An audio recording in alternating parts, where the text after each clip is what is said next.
ভোলাগঞ্জ সিলেটের সীমান্তবর্তী উপজেলা কোম্পানিগঞ্জের একটি পাথর কুয়ারি। ভোলাগঞ্জ সাদা পাথর নামে এটি পরিচিত। প্রকৃতি প্রেমীদের কাছে বর্তমানে এটি একটি জনপ্রিয় পর্যটন স্থান উঠেছে। এক পাশে মেঘালয়ের সবুজ পাহাড়, সেখান থেকে নেমে আসা পাহাড়ি ঝর্ণা, আর অন্য পাশে পাথর নদী এই জায়গাটির সৌন্দর্য বহুগুণ বাড়িয়ে দিয়েছে। আর আজকে এই সৌন্দর্য দেখার জন্য আমি চলে এসেছি ভোলাগঞ্জ সাদা পাথর। মেঘালয়ের পাহাড়ি ঝর্ণাগুলো থেকে যে নদীটির উৎপত্তি হয়ে ভোলাগঞ্জের উপর দিয়ে বয়ে গেছে তার নামই দলাই নদ। পাহাড় থেকে ঝর্ণার পানির স্রোতে এই নদী বেয়ে নেমে আসে সাদা পাথর। দলাই নদের উৎসমুখের এই জায়গাটির নাম ভোলাগঞ্জ জিরো পয়েন্ট। গত পর্বগুলিতে আপনারা দেখতে পেয়েছেন যে উৎমাচড়া, মেঘালয় পাহাড়ি ঝর্ণা, তুরংচড়া। শুনেছি ভোলাগঞ্জ সাদা পাথর পাথরগুলো নাকি উঠিয়ে নেওয়া হয়েছে। তো আজকে যেহেতু ভোলাগঞ্জ সাদা পাথর চলে এসেছি, তো আজকে আমি এই ভিডিওতে আপনাদেরকে দেখাবো যে সাদা পাথরগুলো আছে কিনা, আগের মতো সৌন্দর্যটা রয়েছে কিনা, সেটি আমি আপনাদেরকে দেখানোর চেষ্টা করব আর দেওয়ার চেষ্টা করব সম্পূর্ণ একটি পূর্ণাঙ্গ ভ্রমণ গাইডলাইন। সো পুরো ভিডিও দেখার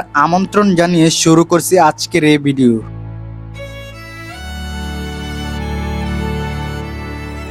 তো আজকে আমরা তুরংচড়ার সৌন্দর্যটা দেখে আমরা লামাগ্রাম দিয়ে হেঁটে চলে যাব উৎমাচড়া। আর এই তুরংচড়া থেকে আমাদের এখন সর্বপ্রথম গন্তব্য হচ্ছে উৎমাচড়া। উৎমাচড়া আবার ব্যাক যাওয়ার কারণ হচ্ছে ওইখানে আমরা দুপুরে লাঞ্চ করব, যার কারণে এই লামাগ্রাম দিয়ে আমরা হেঁটে চলে যাব উৎমাচড়াতে। আমার পিছনের দৃশ্যটা জাস্ট দেখুন, প্রকৃতি যে কতটা সুন্দর আপনি সিলেটে না আসলে বুঝতে পারবেন না। আর এই সিলেটকে বাংলার কাশ্মীর কেন বলা হয়, এই লামাগ্রামে না আসলে হয়তো আপনি এই জিনিসটা অনুভব করতে পারবেন না। সিলেটের লোকৈত সৌন্দর্য হয়তো এই লামাগ্রামেই লুকিয়ে রয়েছে। লোকচক্ষুর আড়ালে অনেকেরই অজানা এই সিলেটের লামাগ্রাম।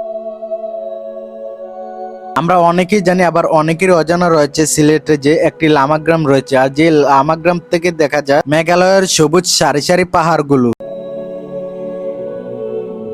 আমরা এই লামাগ্রাম থেকে আমরা হেঁটে চলে এসেছি এই উৎমাচড়াতে। আপনারা চাইলে বাইক দিয়েও আসতে পারবেন, সেক্ষেত্রে আপনার জনপ্রতি ভাড়া পড়বে 150 টাকা করে। আর আজকে আমরা দুপুরে লাঞ্চ করব এই উৎমাচড়াতে। আর এই দুপুরে লাঞ্চ করার জন্য আপনি উৎমাচড়াতে পেয়ে যাবেন অসংখ্য দোকানপাট, যেখানে রয়েছে কম দামে ঘরোয়া পরিবেশে খাবারের ব্যবস্থা। তো আজকে আমরা এখানে দুপুর খাবারটা খেয়ে নিব। তো আজকে আমরা দুপুর খাচ্ছি হাঁস দিয়ে এবং শুটকি, ভর্তা, ডাল। এগুলো ছিল ট্রাভেল গ্রুপের মেনুতে। আমরা দুপুর খাবার খেয়ে আবার রওনা হয়েছে আমাদের গন্তব্যের উদ্দেশ্যে। এখন আমাদের গন্তব্য হচ্ছে সাদা পাথর। তো আমরা হাঁটতে হাঁটতে চরর বাজার চলে আসলাম। এই চরর বাজার থেকে আমরা সিএনজি করে চলে যাব দয়ার বাজার। আর সেই দয়ার বাজারে দাঁড়িয়ে আছে আমাদের ট্রাভেল গ্রুপের বাস। এখান থেকে নিজ খরচে সিএনজি দিয়ে চলে যেতে হবে দয়ার বাজার। সেক্ষেত্রে জনপ্রতি ভাড়া পড়বে 40 টাকা করে। আমরা চলে আসলাম এই দয়ার বাজারে। আর এই দয়ার বাজার থেকে আমাদের বাস এখন ডিরেক্ট চলে যাবে ভোলাগঞ্জ সাদা পাথর।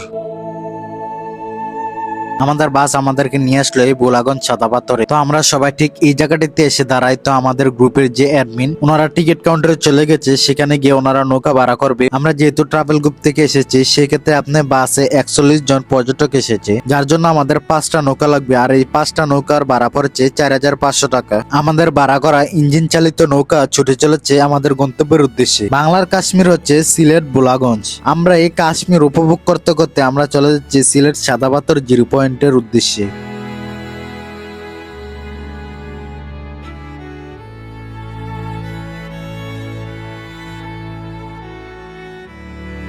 তো নৌকা আমাদেরকে এই জিরো পয়েন্টে নামিয়ে দিয়েছে। তবে আপনারা যখন এখান থেকে চলে যাবেন, তো মাঝিওয়ালার নাম্বারটা নিয়ে যাবেন, কারণ আপনারা যখন আবার ফিরে আসবেন তখন মাঝিওয়ালার কল দিলে উনি আবার এই জিরো পয়েন্টে আসবে, তখন আবার আপনাদেরকে নিয়ে যাবে সাদা পাথর ভোলাগঞ্জের ওই পারে। তো আজকে আমরা সাদা পাথর এসে দেখলাম হিউজ পরিমাণের পর্যটকদের জন্য হাঁটাই যাচ্ছিল না যে এত পর্যটক। সাদা পাথর যে আগের সৌন্দর্যটা নেই, এটা আর বলার বোধহয় দরকার হবে না, কারণ আপনারা যারা আগে এই সাদা পাথর এসেছেন তারা কিন্তু বুঝতে পারবেন যে সাদা পাথর আগে কেমন ছিল।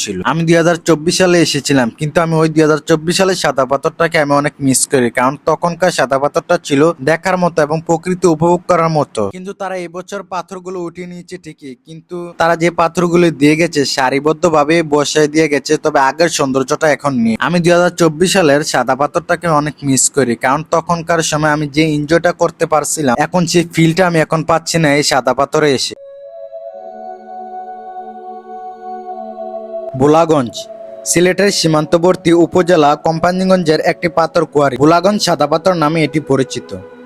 প্রকৃতি প্রেমীদের কাছে বর্তমানে এটি একটি জনপ্রিয় পর্যটন স্থান হয়ে উঠেছে। এক পাশে মেঘালয়ের সবুজ পাহাড়, সেখান থেকে নেমে আসা পাহাড়ি ঝর্ণা, আর অন্য পাশে পাথুরি নদী এই জায়গাটির সৌন্দর্য বহুগুণ বাড়িয়ে দিয়েছে। মেঘালয়ের পাহাড়ি ঝর্ণাগুলো থেকে যে নদীটির উৎপত্তি হয়ে ভোলাগঞ্জের উপর গিয়ে বয়ে গেছে তার নাম ধলাই নদ। পাহাড় থেকে ঝর্ণার পানির স্রোতে এই নদী বেয়ে নেমে আসে সাদা পাথর। ধলাই নদের উৎসমুখের এই জায়গাটির নাম ভোলাগঞ্জ জিরো পয়েন্ট।